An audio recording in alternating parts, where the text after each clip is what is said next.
This is Growthaholics.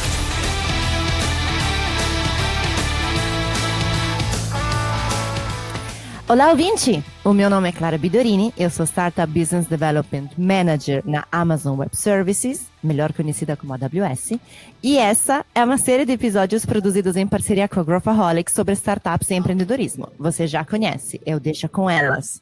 Eu serei sua host de hoje para conseguirmos falar com duas pessoas incríveis sobre liderança. Liderança de times, liderança de movimentos, lideranças de projetos, lideranças de órgãos públicos. Para isso, convidei a Jéssica Moreira, coordenadora do Iris Lab, Laboratório de Inovação do Estado do Ceará, e a Lindália Junqueira, que é embaixadora da Women in Tech e responsável pelo Hack in Rio. Vem com a gente! Aí o tema de hoje é liderança, e ele vem justamente depois do episódio de investimento. A Juliana da Doma Invest e a Carol Morandini frisaram muito a importância de empreendedoras e empreendedores com vontade de fazer dar certo. Não sei se vocês lembram, né? Mas a Paulinha também, a Paula Rechtman, comentou sobre o fato que o investimento serve apenas como meio de chegar ao sucesso. E hoje a gente está aqui para falar do que mantém um negócio, um projeto, um movimento no sucesso. No final do dia, não há empresa, né, que sobreviva sem uma boa liderança à frente dela. E por isso vamos discutir aqui o que faz de uma líder uma boa líder, né, e quais são os maiores desafios que podemos enfrentar nesse papel. Então tá bom, gente, como sempre, super empolgada em começar a conversa de hoje do Deixa Com Elas. Jéssica, Lindália, ambas mulheres que eu conheci recentemente, né, no ano passado. Simplesmente me apaixonei por elas. Então, quero que vocês se apresentem, né? Para que mais e mais pessoas se apaixonem por vocês. Jéssica, começou você, Lindália, logo na sequência. Oi, pessoal. Oi, Clara. Obrigada pelo convite. Estou super feliz em participar desse episódio. Lindália, prazer estar aqui com você também. Que incrível essa oportunidade da gente falar sobre liderança feminina e estar aqui como representante do setor público. Espero que esse conteúdo aqui será bem interessante. Bom, Clara, eu sou coordenadora, cofundei o Iris, né, em 2019.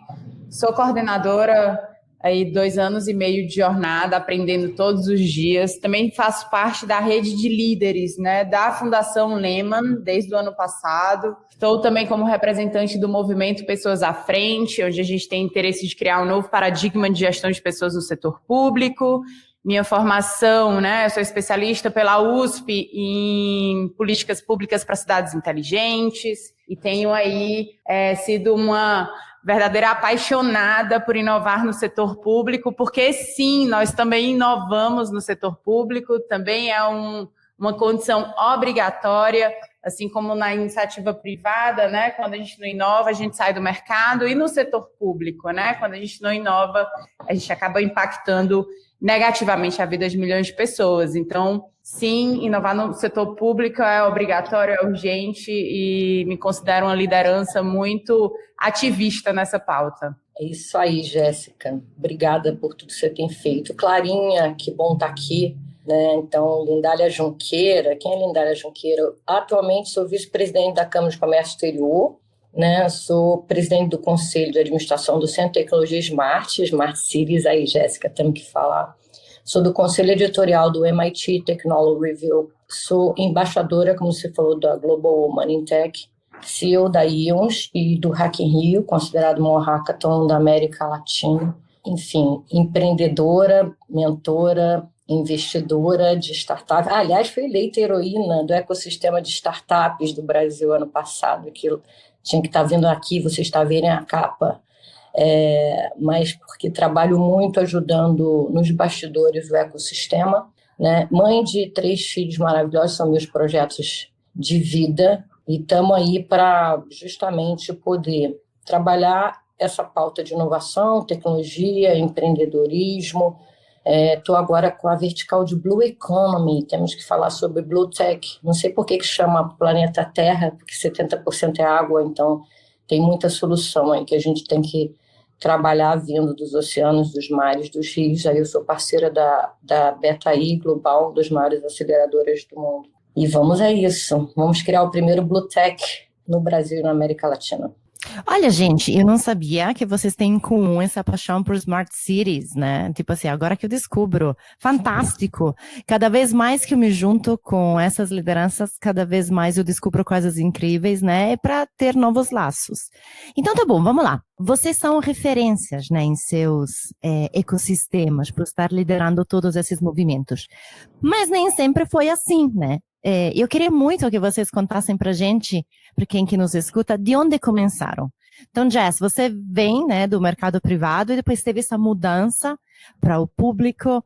Nos conte um pouco quem é a Jéssica empreendedora, intraempreendedora e como você tomou essa decisão de ser essa referência para inovação no setor público que é tão importante. Excelente, Clara. É muito interessante voltar assim, para o início de tudo, né? Trazer essa lembrança, porque eu sempre me considerei, antes de entrar no setor público, uma empreendedora muito frustrada, né? E é um paradoxo, né? Como assim entrar no setor público, empreendedorismo, e lá você conseguir se realizar? Mas é exatamente o que a minha história conta, né? Porque eu passei 8 anos no mercado publicitário, depois fui para o mercado financeiro, atuando na XP Investimentos, uma empresa que eu gostei muito de trabalhar, aprendi demais.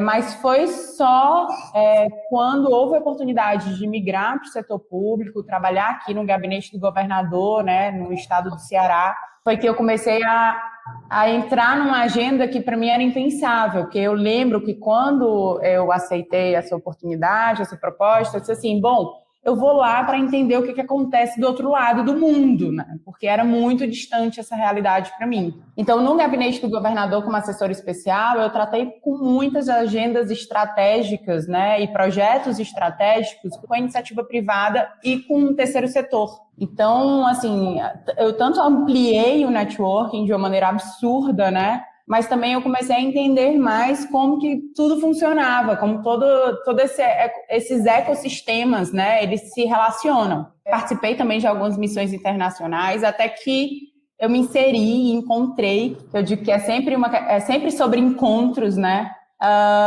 uma rede de pessoas muito engajadas com inovação no setor público. E nessa época, lembro de ter ido para encontros no INSPER, de ter feito cursos de inovação no setor público no INSPER, e fui apresentada com a possibilidade que ter laboratórios de inovação no setor público era possível, né? Já existia um movimento internacional na Inglaterra, na Dinamarca, mesmo nos Estados Unidos, com laboratórios de inovação que estavam inseridos, né, dentro de órgãos públicos, e aí a gente idealizou e modelou, desenhou todo o projeto do Laboratório Íris. E posso dizer com muito orgulho que hoje nós somos uma referência de laboratório de inovação no Brasil. Somos quase 100 pessoas incríveis envolvidas, trabalhando juntas, academia e setor público, tentando resolver problema complexo. Então, eu falo sempre com muito orgulho. E somos, a maior parte, assim, somos muitas mulheres aqui no Íris, já somos até bem reconhecidas por isso, mas eu acho que posso falar um pouquinho mais sobre essa forma de liderança mais na frente. Mas essa a minha história, assim, de transição, né? Sempre tive essa paixão pelo empreendedorismo, e é um comportamento, é uma atitude, é um jeito de estar na vida que eu tento estimular para todo mundo que trabalha aqui comigo. Todo dia a gente tem que estar pensando como se isso aqui fosse o nosso negócio, né?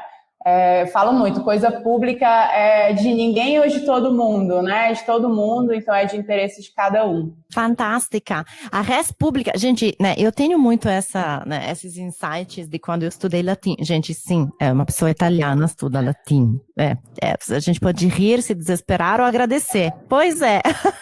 Vocês não estão vendo a gente, mas a Lindália está rindo muito, assim. E eu lembro muito dessa parte, né, de res pública, né, da coisa pública, de todo mundo, desse compartilhamento. Jéssica, é um privilégio poder assistir ao trabalho que você faz, né? Eu depois, né, vocês vão ter acesso aos LinkedIns e aos Instagrams das respectivas para vocês, ouvintes, poderem seguir elas, mas de fato é um privilégio. E aqui, interessantíssimo, enquanto a Jéssica falava, a Lindália estava justamente dizendo, jura que você foi uma empreendedora frustrada? E eu quero ver da Lindália, né, que praticamente está, posso dizer, envolvida com as principais, né, não quero dizer todas porque você que sabe, mas as principais iniciativas empreendedoras, pelo menos do estado do Rio de Janeiro, que tem saído muito para o nosso Brasil nacional, né, para o nosso Brasilzão. Como é que foi para você, Lindália, entrar em todo esse ecossistema e, enfim, puxar com a sua força, com a sua energia? Conta a sua trajetória.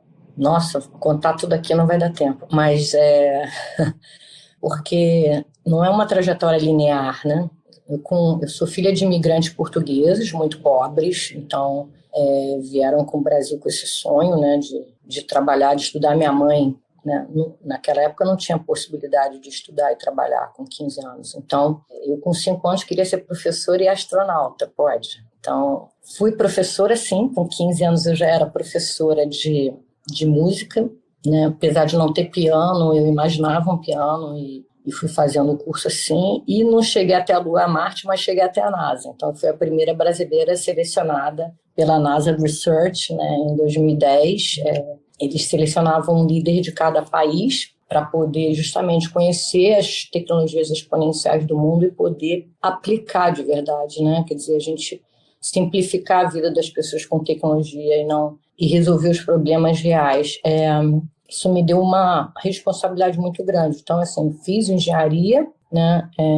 Como eu falei, trabalhei desde os 15 anos e empreendi por necessidade, comecei a empreender por necessidade, então trabalhava e estudava, então fiz engenharia de produção, fiz faculdade de música e depois fiz o master justamente em responsabilidade social e terceiro setor. E a minha carreira começou justamente na área financeira, né? Shell, Banco Nacional, criei o primeiro database marketing do Brasil, na Nacional Seguros, e tirei a empresa de 11º lugar para 1º lugar do ranking. Não porque eu era gênio, né? Mas porque eu aprendi uma lição muito simples, que é de você ouvir as pessoas, né? De você saber que a solução só é boa se é boa para a ponta, né? Se é boa para quem vai usar. E depois fui vice-presidente de marketing da J. Macedo, lá em Fortaleza. Olha, né, como temos coisas em comum. Até que meu marido virou para mim e falou assim, ou trabalho ou a família. Que trabalhar 20 horas por dia, para mim, era normal, de domingo a domingo. E aí eu optei para a família e foi bom, porque aí eu comecei a empreender do outro lado, né? Comecei do nada, do zero, numa cozinha. Hoje eu tenho uma rede de restaurante, meu filho é meu CEO. E depois eu voltei para o mercado, fui consultora desde o hospital a supermercado, e a Globo me chamou em 2005. Eu criei a primeira área de Open Innovation no Brasil, né? Não tinha esses nomes ainda bonitos, não tinha metodologia, então a gente criou a metodologia, a gente começou com 9 malucos lá, que ninguém acreditava que era possível, e em 3 meses a gente estava com 1.800 pessoas participando voluntariamente, então não existia hierarquia, tanto pode ser um estagiário quanto pode ser um diretor artístico, um assistente de elétrica de produção, a um super visual effect manager, enfim. E foi legal, foram células, que a gente chama de células multidisciplinares, criamos 347 projetos, desde como acabar com os 12 milhões de copos plásticos lá do Projaquistão, que eram consumidos por dia, ao criar o Avatar antes do filme do Avatar. E isso me deu um prêmio internacional, que é o IBC Innovation Awards. Eu resolvi voltar para o mercado, a Estácio já tinha sido adquirida pela GP, e eles pediram para eu criar uma área de inovação. Eu falei, desde que não seja só para fazer marketing, desde que seja para fazer cultura mesmo, né? Então, a gente começou com a cultura interna de inovação, o Estácio tinha 700 mil alunos, mais de 15 mil professores. A área de P&D, as 2 patentes da Estácio. Então, em 2013, nós criamos o Telion, uma interface inteligente para a sala de aula que comunicava com todos os celulares, era uma coisa incrível. E o Nexa, que misturava realidade virtual e aumentada, que eles chamam de metaverso, né? Eles chamam de metaverso. Mas por quê? Porque a gente tinha necessidade de que alunos de anatomia, né, de pouca renda, né, pudesse estar fazendo os laboratórios em casa, né, manipulando. E aí criei a primeira pré-aceleradora de startups do Brasil. As universidades tinham muitas incubadoras de projeto, mas a gente tinha que transformar em negócio, né? E tinha aceleradoras surgindo naquela época, em 2014. E aí, você quer os craques sem treinar os jogadores de futebol? né? Sem ter a escolinha, então a gente criou a nave. Foram em 2 anos 60 startups aceleradas, uma delas a Bitone, que foi a primeira em Bitcoin, uma exchange em blockchain que está hoje no Crypto Valley da Suíça com fundraise de 40 milhões, então sim, a gente tirou da comunidade mesmo esses empreendedores, startups, e com isso eu mergulhei fundo nesse universo de startups. Não tinha comunidade de empreendedores no Rio de Janeiro, você acredita? A gente teve que criar os cariocas, hoje já tem a comunidade RJ, então tem uma liderança em cada cidade, né, na maioria das cidades aqui do estado do Rio, se conectando, aprendendo junto. E depois da Estácio, então, mergulhei como conselheira, como investidora e como líder de vários movimentos voltados para mulheres. Assim, eu nunca fui de queimar sutiã porque não dava tempo, né? Mas a gente sabe que é difícil, que a porta é estreita, que nada contra os homens, mas por uma questão cultural, a maioria dos conselhos e dos boards, eu normalmente era a única mulher, não só na engenharia, mas nos cargos que eu ocupei. E isso a gente tinha que juntar, né, essas lideranças e começar a lutar por uma posição, não que não tivessem mulheres competentes, mas que a gente ganhasse essa visibilidade, esse posicionamento e pudesse ajudar, porque quando o ambiente é diverso, né, inclusivo, a gente, na verdade, ajuda no ecossistema de inovação a avançar. Então é isso. Da NASA, agora a NASA vem, como diz o outro. Adoro. Vocês estão vendo que, tipo assim, uma das coisas que junta essas duas mulheres é a inquietação, né? Buscar sempre alternativas e que não existem. E, Lindália, incrível tudo que você contou. Obrigada por compartilhar também das suas origens, né? Às vezes a gente tem vergonha de falar de onde a gente vem. E isso não poderia ser mais errado, né? Porque as nossas raízes contam sobre nós e também podem nos impulsionar a buscar o diferente, né? E essas duas líderes aqui não só são líderes e se reconhecem nesse lugar de liderança, mas também são empreendedoras, né? Porque criaram condições diferentes, olhando, né? Como a Maite falou no episódio 2, lei do pescoço, olho aqui, me reconheço, não me reconheço e deixa criar alguma coisa diferente. Muito bem. E deixa eu fazer uma pergunta, assim, para vocês. Como é que vocês escolhem os projetos, quais projetos tocar e como impulsioná-los, assim? Porque é tanta coisa que, tipo, eu acredito que vocês devem ser, tipo assim, impactadas por um monte de atividade. Ó, vem cá, Lindália, vem cá, Jéssica, ajuda aqui, ajuda ali. A gente ouve que foco é muito importante. Como é que vocês priorizam? O que vocês escolhem? Eu escolho pessoas. Não existe inovação sem colaboração. Então, a lição que eu podia ter quando eu estudei lá na NASA é que tecnologia é cada vez mais simples, mais acessível, mas o difícil é você engajar as pessoas, né? Então, admiro muito o que a Jéssica está fazendo na gestão pública, porque eu lembro que assim, todo mundo reclama, mas ninguém desce para a reunião do síndico, né? Se você não participa da reunião do síndico, como é que você vai reclamar depois? Então, eu vejo as pessoas, eu vejo o impacto que isso pode gerar, se de fato eu posso agregar alguma coisa. Então, obviamente que o tempo é limitado, né? O tempo hoje é um ativo, e eu relutei muito, né? Eu já participo do Women in Tech, que está presente em mais de 100 países, né? Com a meta de impactar 5 milhões de mulheres e meninas na área de STEM, né? Science, Technology, Engineering and Math, mas eu já participava, analisava projetos e ajudava a impulsionar projetos do Quênia, né, da Zâmbia, de vários lugares do mundo, e não tinha nenhuma do Brasil. Como assim?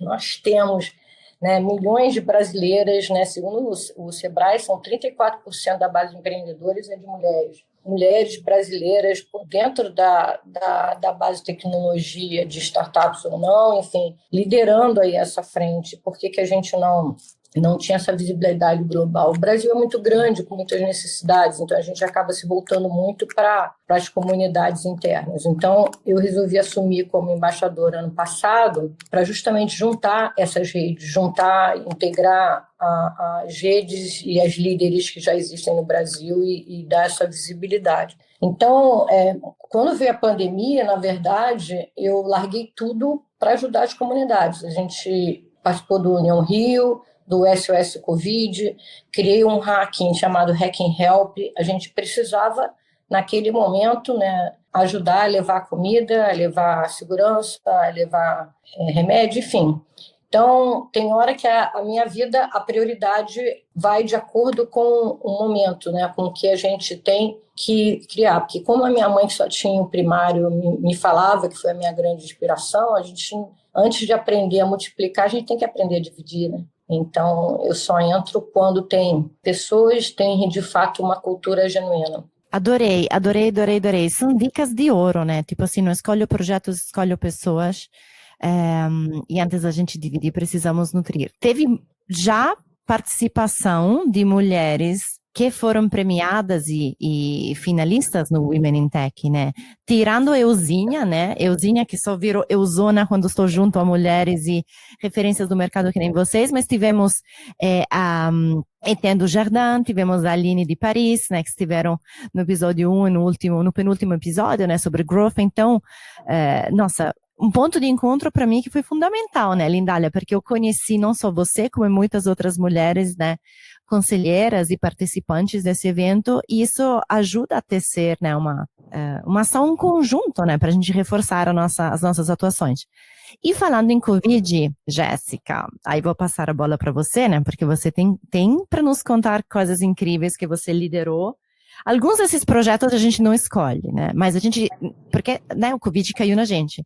Mas a gente escolhe de estar aí e fazer a diferença, um pouco como a Lindália fez. Conta pra nós que você liderou durante a pandemia e como, né, enquanto mãe, você liderou tudo isso. Clara, que bom ouvir a Lindália, né? Tô aqui super me inspirando, é inspiradora. Feliz em conhecê-la, de verdade. Obrigada, Clara, pela oportunidade dessas conexões. Bom, de fato, a pandemia para a gente foi muito caótico, porque pelo caos pandêmico geral, né, mas também porque era o início do laboratório. Então, imagina, em novembro de 2019, nós iniciamos a atividade do laboratório.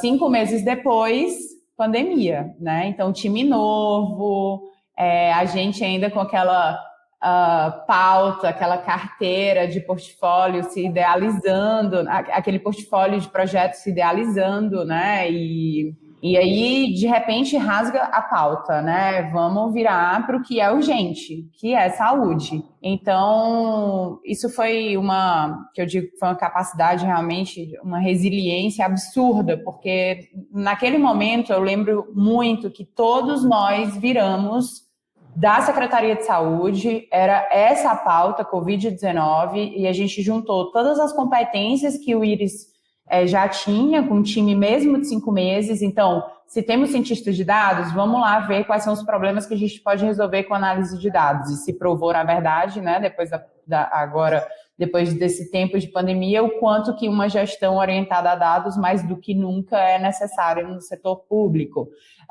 No time de desenvolvedores, o time de linguagem, que foi também fundamental, porque a gente percebeu qual a importância da gente utilizar uma linguagem simples no governo, para que as pessoas realmente entendam e garantam seus direitos, né? É o direito de entender da população, porque governo exclui pela linguagem. Então, quando a gente tem todos aqueles termos técnicos, né, de saúde, as pessoas não entendiam. Então, eu quero saber, eu tive Covid, eu posso me vacinar? E aí você tem um bloco de texto técnico feito por um agente de saúde, um responsável da área da saúde que vai trazer os termos utilizados por ele, no universo dele. Só que quando a gente está entregando serviço, principalmente serviço público, a gente tem que entender que a diversidade social, econômica, cultural do país é gigantesca e eu preciso entregar a informação pública, o serviço público, a política pública de maneira igual, de maneira efetiva para todo o cidadão, para toda a cidadã. Então, é um grande desafio.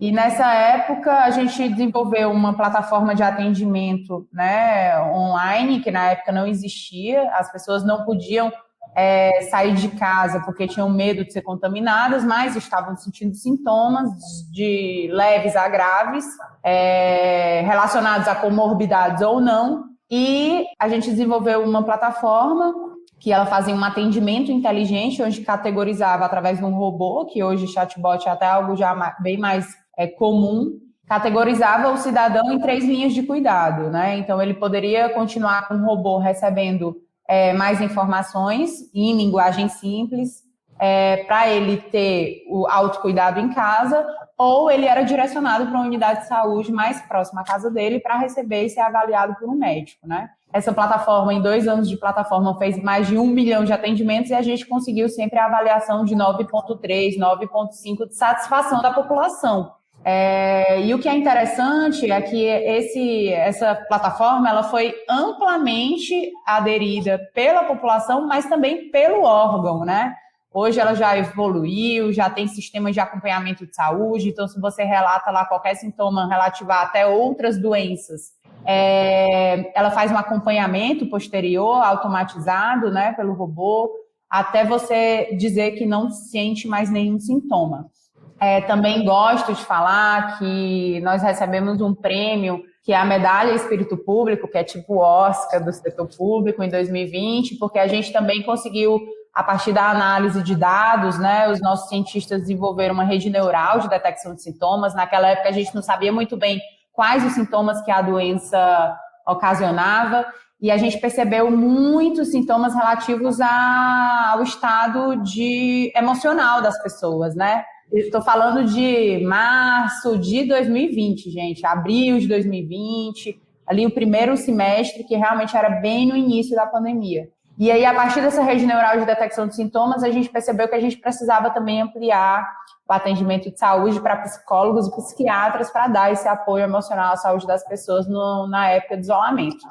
Então, assim, foi esse tempo inteiro, né, provando, inclusive, a importância de você ter um time com essa capacidade de adaptação absurda, que tem uma certa liberdade de atuação, que é um espaço de exceção, que age laboratorialmente, experimentalmente, que utiliza metodologia ágil. Então, esse foi o nosso primeiro ano do Laboratório Íris. A Jéssica, né, eu como liderança, sempre tive muita dificuldade de dizer não para projeto, até porque eu acho que a mulher, às vezes, ela está numa situação de sempre ter que estar provando o quanto que é capaz, né? Eu não sei se vocês sofrem com isso, se passam por isso, mas foi muito tempo, assim, dessa jornada de dizer sim para tudo, porque eu tinha muito sobre isso, né? De mostrar que você é capaz, de mostrar que você é capaz. E sim, Clarita, nessa época, nossa, eu também tenho uma filha de 4 anos, imagina, no início do laboratório ela tinha menos de 2 anos e foi o caos, gente, me separei na pandemia, tá? Vou aqui falar a verdade.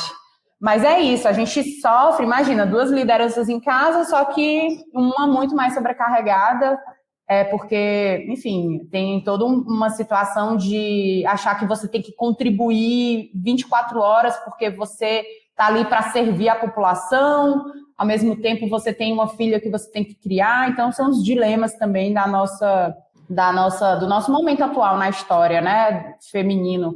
Bom, hoje, já estamos aí no 3º ano do Laboratório Íris, já consigo dizer não, já me cobro menos também em relação ao quanto que eu preciso provar, né, a minha capacidade como liderança, a capacidade do meu time para entregar. Então, a gente entrega sim, a gente tem grande capacidade de entrega, eu acho que isso está mais do que consolidado pelos projetos, pelos dados que estão aí em relação ao impacto dos projetos.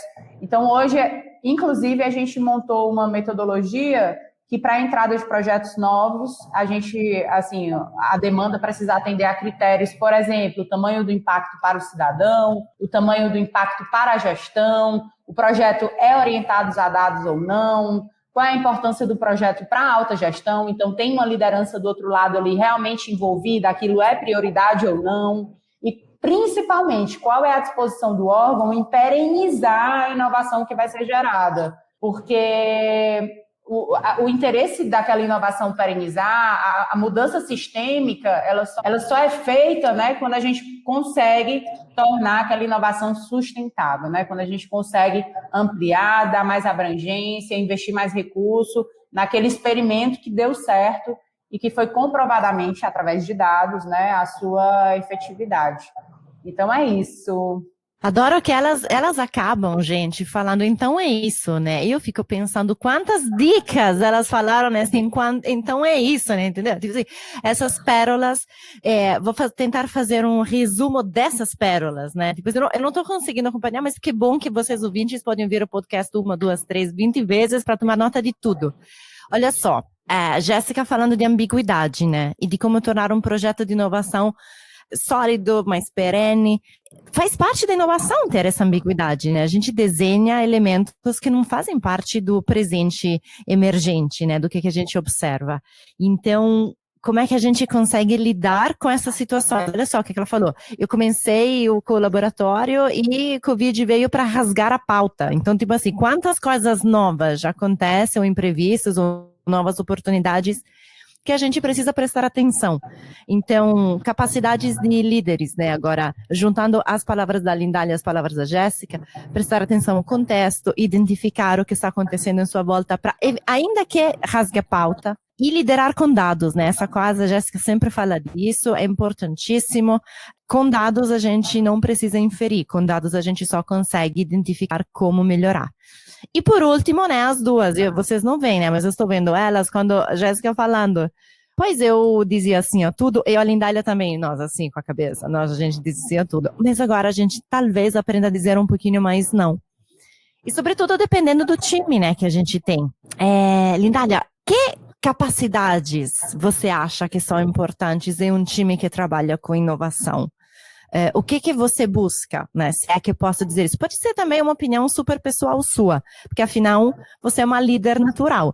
Mas o que você busca nas pessoas? Vontade, determinação e mais do que habilidade técnica, de fato a questão da confiança, sabe? A gente não consegue construir uma cultura de um time, seja ele interno ou externo dentro de uma rede, se você não tiver essa confiança, porque a gente tem que delegar e as pessoas vão ter que se arriscar e as pessoas vão ter que tomar decisões. Então, você tem que ter um grupo que confie um no outro, né? É muito mais jazz do que orquestra, entendeu? Então, em vez de eu ser maestro de orquestra com uma pauta já, né? Que todo mundo já sabe quais são as notas, eu estou mais para grupo de jazz, né? Que cada instrumentista é craque no que faz, normalmente contrato gente que sabe mais do que eu, e é craque no que faz e a gente consegue tocar junto e improvisar quando precisa. Hoje a liderança tem que ser ágil, né? O tempo todo está tudo mudando, então a gente tem que tomar decisões, mas muito mais delegar, né? Para que a ponta tome as decisões necessárias. Eu trabalho muito com grupos de comunidade também, né? Que não são contratados meus. Então, essa questão das pessoas, você tem que... Todo mundo fala, o líder tem que inspirar, né? Tem que fazer, tem que estar junto, óbvio, né? Não consigo enxergar de outra maneira. Mas a liderança também tem que ouvir muito o que cada um tem de necessidade e construir junto essas direções, né? Então, a estratégia é feita com papel e lápis para poder apagar e mudar a cada 3 meses, como a Jéssica falou, obviamente baseada em dados ou pelo menos em insights que o mercado tá apontando. E é isso, assim. Nem sempre a gente acerta. Não acho que tem que ser uma coisa assim, como eu falei, às vezes a pessoa é super qualificada tecnicamente, mas não sabe trabalhar em grupo, então, para mim, não adianta. E esse é um ponto super importante, olha que interessante. Lindália falando tanto do que ela busca no time e como ela inspira a ser, né? Porque a gente também, organicamente, né, mudamos de acordo com os novos estímulos que a gente tem ao longo do nosso dia a dia. E, gente, já aprendi uma nova forma de olhar para as coisas, olha que interessante. Eu olhava muito para esse conceito de orquestra. Faz todo sentido essa improvisação do jazz. Obrigada demais, isso vai direto para as aulas, mas eu vou te citar, né, porque eu não roubo de ninguém. Quer dizer, roubo, mas cito, não, né, empresto. Como diz o filósofo Chacrinha, nada se cria, tudo se copia, irmã. Então, adoro. Eu vou te mandar o texto que eu li há muito tempo atrás que me abriu essa luz aí. Ah, por favor, manda que a gente coloca na descrição do nosso episódio para mais e mais pessoas poderem acessar. Você quer ver uma outra inspiração, só para te interromper, já que você está falando assim? Foi Barbara Corcoran. Barbara Corcoran é uma imensa investidora sem arquimilionária nos Estados Unidos, mas começou como garçonete. Então ela tem um livro que eu recomendo muito, sabe? Se você não tem bunda, usa laço no cabelo. É um livro de gestão, de liderança, tá? Mas por que é esse título, né? Nos Estados Unidos é porque você não tem peito em vez de bunda. Esse título é porque justamente ela começou como garçonete, mas ela era magra palito, né? E ela precisava fazer parte do time, liderar, conseguir daquele trabalho e impulsionando até virar a rainha do real estate, né? Foi a primeira Shark Tank, inclusive, dos programas. E aí a mãe dela falava para ela, filhinha, põe um lacinho no cabelo para você se diferenciar. E isso é posicionamento estratégico, entendeu? Então, de qualquer maneira, os sims ou os nãos que a Jéssica fala, depende do seu posicionamento, para onde você quer ir, né? Como diz lá no País da Alice das Maravilhas, estou perdida, não sei para onde eu vou. Se você também não sabe, qualquer caminho serve, né, irmã? Então, escolhe um e vai. Deu errado, muda para a direita, muda para a esquerda. Mas tem que ir. Veja isso. Se você não tem bunda, usa laço no cabelo. Bárbara Recomendação bibliográfica, amo. Fantástico. E você falou uma coisa há pouquinho, Lindália, que a Jéssica busca constantemente, né? Que a gente tem vários projetos em conjunto e eu escuto ela muito falando de colaboração, né? De como é criar time que colabora e que usa, né, da liderança dela de uma forma a construir, né? Jéssica, como é um time que colabora? Que habilidades você busca? Clara, primeiro de tudo, mais do que nunca, uma liderança precisa ser inclusiva, né? A gente tem que estar muito atento para a diversidade. Não existe inovação se você não tiver diversidade à mesa. Inclusive, parem, né? Não está funcionando. No setor público, a gente vê muito, as mesas de liderança são homens brancos, héteros, né? De meia idade. Não dá mais, assim, não tem como a gente ter essas pessoas aí tomando decisão para uma diversidade gigantesca. Como que aquela pessoa vai tomar a decisão, por exemplo, voltando à pandemia, retomada econômica, um time de homens brancos de meia idade tomando a decisão sobre toda uma sociedade, sobre como será a retomada econômica. Assim, claro que muitos dos grupos ficam de fora, né? Eu acho que essa pandemia ela veio para escancarar o quão desigual as oportunidades, o quanto que as pessoas negras ainda estão mesmo de fora, o quanto que as mulheres ainda estão de fora, o quanto que a luta ainda é longa, o quanto que a gente ainda tem que colocar isso em todas as nossas pautas. Então, eu posso te dizer que eu acho que a primeira coisa para um time, principalmente um time de inovação, é a gente ter diversidade à mesa. São diferentes pontos de vista, são diferentes contextos, são diferentes vivências podendo ser utilizadas na soma para resolver um objetivo comum, para entregar um objetivo comum, para resolver um problema complexo. Isso assim, as Big Techs, elas já entenderam isso, né? A AWS, eu sei que tem um programa de diversidade absurdo, assim. Não é só porque é todo mundo bonzinho, gente, isso entrega mais resultado institucional, sabe? Isso reflete nos dados, né? Então, sem dúvida nenhuma, um bom time para começar tem que ter isso. Também acredito, como a Lindália já comentou, na questão da confiança. A confiança tem que ser mútua, tem que ser de lá para cá. Então, tanto tem que confiar no líder, quanto o líder tem que confiar nas pessoas que estão ali. Acredito que a colaboração ela vem muito daí. Eu percebo quando tem níveis de desconfiança no time, como a colaboração ela não acontece. E as pessoas têm que aprender, né? Eu acho que já tem aí muitos conteúdos falando das escolas, das empresas como escolas, né? No laboratório eu falo muito. Todo dia a gente tem que aprender alguma coisa, todo dia a gente tem que fazer pequena entrega. Então, times que aprendem, né? Se desenvolvem mais, entregam melhor, entregam mais, entregam melhor e entregam mais, sabe?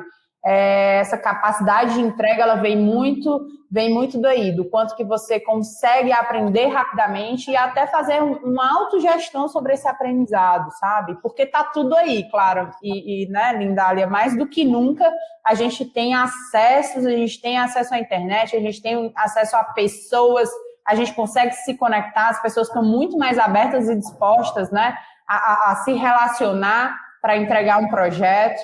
Então, esse trabalho em rede, esse time aberto e colaborativo, sem dúvida nenhuma, é colaborar para inovar, né? A gente fala muito aqui. Fantástico. Uma pesquisa da Grant Thornton justamente lista quais são as principais qualidades dos líderes em 2021, de acordo com as empresas brasileiras, né? E, enfim, no primeiro lugar tem o perfil inovador. Aí nem vou entrar no mérito, porque a gente está num podcast de pessoas que têm trabalhos relacionados à inovação. O segundo, a adaptabilidade às mudanças. Então, é o que vocês têm falado ao longo do tempo. Coragem de assumir os riscos. Empatia, que é o que vocês estão falando. Eu não gosto mais de falar de empatia, né? Gosto mais de ouvir, como a Lindália comentou muito bem, escutar, saber, ser uma pessoa que né, se coloca para ouvir o seu time, né? Os seus músicos que estão na improvisação de um jazz. Incrível. E eu acho que uma parte importante é manter a integridade do nosso caráter, né? Eu já fui uma liderança que mudava, né? De acordo com o lugar onde ela estava. E hoje entendo que manter a integridade da minha pessoa perante o time que eu estou liderando faz muito mais sentido, né? Deixa de ter aquelas máscaras e consegue juntar para a gente construir e ir mais para frente. Bom, meninas, mulheres incríveis, a gente está chegando no fim do nosso episódio e eu queria, antes, né, do nosso finalzinho, perguntar se há algum tipo de spoiler que vocês queiram compartilhar com a gente sobre seus trabalhos, porque eu sei que vocês estão inquietas, então sempre deve ter alguma novidade acontecendo em suas vidas. Lindália, vai! Você para arrancar spoiler. Então, esse ano são 30 anos da Eco 92, que o Rio sediou, né, a conferência global com todos os líderes com essa pauta de sustentabilidade. Ainda bem que a Jéssica falou de diversidade num sentido mais amplo, né, não é só diversidade de gênero, mas diversidade de origem, diversidade de idade e diversidade olhando, né, que não existe lá fora, né, o mundo está conectado, todo mundo faz parte desse mesmo universo da Mãe Terra. Então, esse ano vai ser a Rio 2030. Eu, como vice-presidente da Câmara de Comércio Exterior, estou liderando lá a pauta da Rio 2030 junto com duas mulheres maravilhosas. Tem a Ana Ast, né, que é da secretaria aqui do governo do Rio, e tem também a Raine da ONU. Então, quem quiser, por exemplo, submeter algum projeto, tem inclusive um portal, então todos podem submeter projetos, iniciativas, etc., ter esse selo 2030, então tem uma agenda durante o ano todo, mas a gente vai ter o Prêmio de Atitude Sustentável de Mulheres no final do ano. Outro spoiler né, vocês viram que Clara foi uma das finalistas do Women in Tech Brazil Awards, né? Esses nomes em inglês, né? Então, nós vamos fazer o award, sim. Vai ter o Global Summit em Paris, olha que chique, né? Como é global, fazer o quê, né? A nossa CEO, ela é brasileira. A Yumi Muraoka, ela nasceu no Brasil, com esse nome aí japonês, né? Mas saiu do Brasil com 12 anos, mora em Paris, então vai reunir as lideranças e mulheres do mundo todo de 30 de maio a 1º de junho. E aí a gente depois vai fazer o prêmio para poder as brasileiras participarem do Global. Ano passado, pela primeira vez, as brasileiras foram finalistas das 7 categorias e Nina Silva, que é CEO do movimento Black Money, foi a vencedora global do Disruptive Innovation. Yes! Né? E o Hack in Rio vem aí, assim, eu criei o Hack in Rio em 2018, gente, muito com o intuito de ser um coletivo de hackathons para resolver problemas reais da cidade, Smart City, e botar essa juventude para destravar, né? Para falar assim, cara, todo mundo pode inovar, todo mundo pode programar, é mais uma linguagem, né? A gente tem que aprender inglês, português e javanês. E um hackathon tem 80, 100 pessoas. Em 2018, a gente reuniu 2.800 pessoas, né? Em 15 verticais diferentes, né? Segurança, saúde, mobilidade, educação, enfim. E aí já estamos indo para a 5ª edição, Então, agora presencial, né? Porque os 2 últimos anos a gente fez online e vamos fazer em novembro. Olha, primeira vez que eu estou falando isso. Vamos fazer em novembro e a gente está convidando Michelle Obama para vir e poder falar, porque tem dia 20, a cara da Clara. Gente, vocês tinham que estar vendo, não só ouvindo. Dia 20 é o Dia Nacional de Conscientização do Movimento Negro, né? Além disso, ela traz essa inspiração de educação, de empreendedorismo, de liderança, né? De diversidade. Então, vamos juntar o Hack in Rio, convido a todos, porque não é só do Rio, o nome chama Hack in Rio, porque nasceu no Rio de Janeiro, mas a gente recebe comunidades de todo o Brasil e do exterior, né? E a gente quer, né, obviamente, contar já com Clara, Jéssica, já deixo aqui o convite para a gente poder aumentar um pouco essa participação de mulheres, sim, né, na tecnologia. Eu fiz um hackathon, num dos Hack in Rios, a gente fez um cluster só de mulheres, e infelizmente, assim, eu tinha uma plataforma online, desenvolvi uma plataforma especialmente para hackathon, e elas não vieram, né? Eu tinha 100 inscrições naquele cluster, com mulheres mentoras incríveis aí, Camila Chute, Nina Talks, Nina da Hora, e elas não vieram porque durante a pandemia, obviamente, ficaram em casa e acumularam estudo, trabalho, cuidar de filhos, etc. E a gente, né, fez um outro para acolhê-las. Então, a proposta desse ano do Hack in Rio são os desafios das 17 ODS da ONU, do Objetivo de Desenvolvimento Sustentável, e esperamos todos vocês em novembro. Gente, incrível, muitos spoilers. A gente coloca tudo na descrição, não se preocupem. Eu fiquei felicíssima com essa informação da Michelle Obama. Enfim, Jess, algum spoiler do seu lado que você possa falar? Vamos lá, então. Bom, eu posso dizer que, não é nem spoiler, isso todo o Brasil já sabe, mas a gente está super feliz, porque agora a gente tem uma mulher, né, sendo a governadora do estado, a professora Isolda. Isso é demais, espero que ela ainda seja a primeira governadora do Ceará de fato eleita, né? Conseguimos criar recentemente a primeira Secretaria de Gestão e Políticas para Lideranças. É a primeira secretaria do Brasil que vai ter como objetivo fazer a gestão de cargos de lideranças no governo.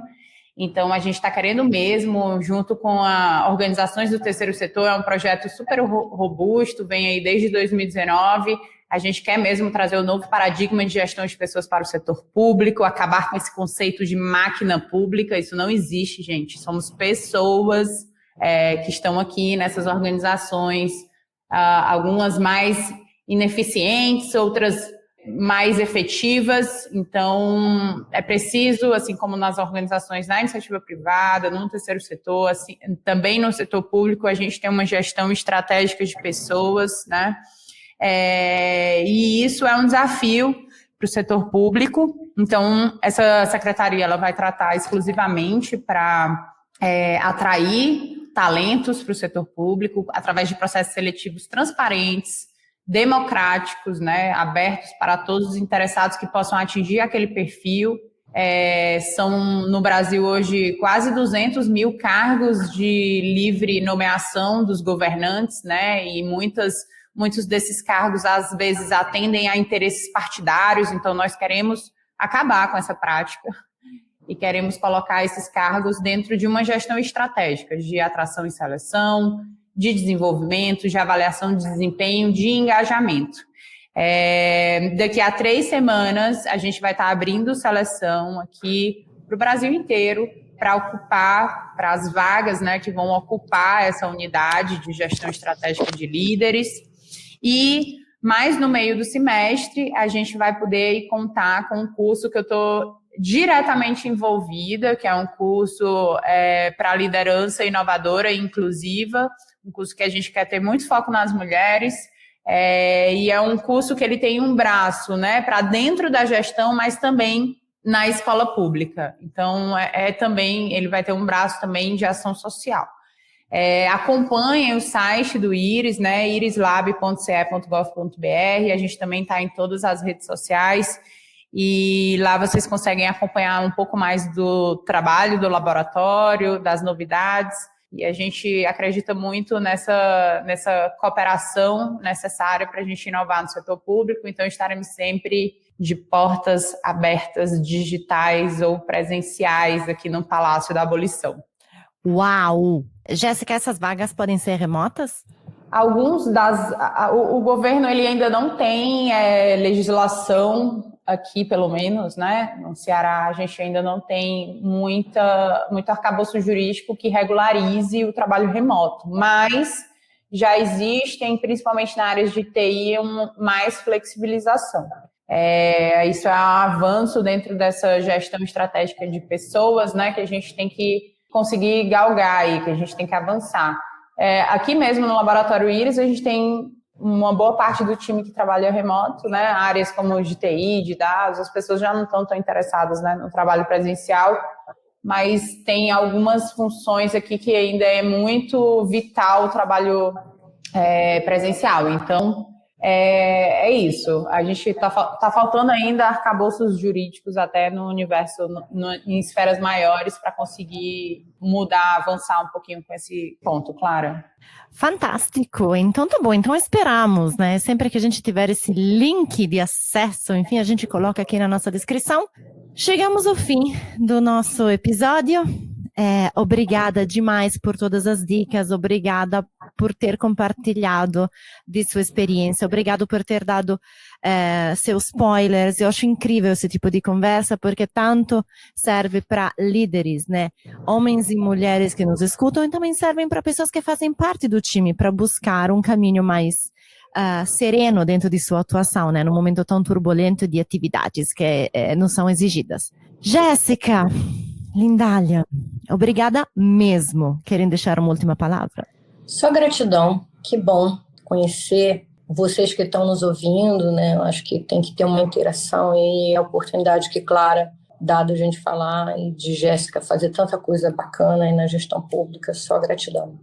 Também só agradecer, Clara, você por ter feito essa conexão aqui. Estou super feliz em ter participado desse episódio. Parabéns pelo seu trabalho. Eu sei que você é uma mulher aí, mentes inquietas e imparáveis, somos imparáveis. Então, parabéns. E Lindália, foi um prazer te conhecer, espero poder manter o contato, e todo mundo que nos ouviu aqui hoje, né, também vamos estar disponível no LinkedIn, quem quiser também fazer um contato, já adicionei até a Lindália aqui no LinkedIn, estamos disponíveis e acessíveis para qualquer interação. Obrigada! E aí, gostaram do episódio? Bom, se gostaram do episódio, divulguem em suas redes sociais. Obrigada de novo, mulheres incríveis. E nós nos vemos, aliás, nos escutamos na semana que vem com outro episódio de Deixa Com Elas. Até semana que vem!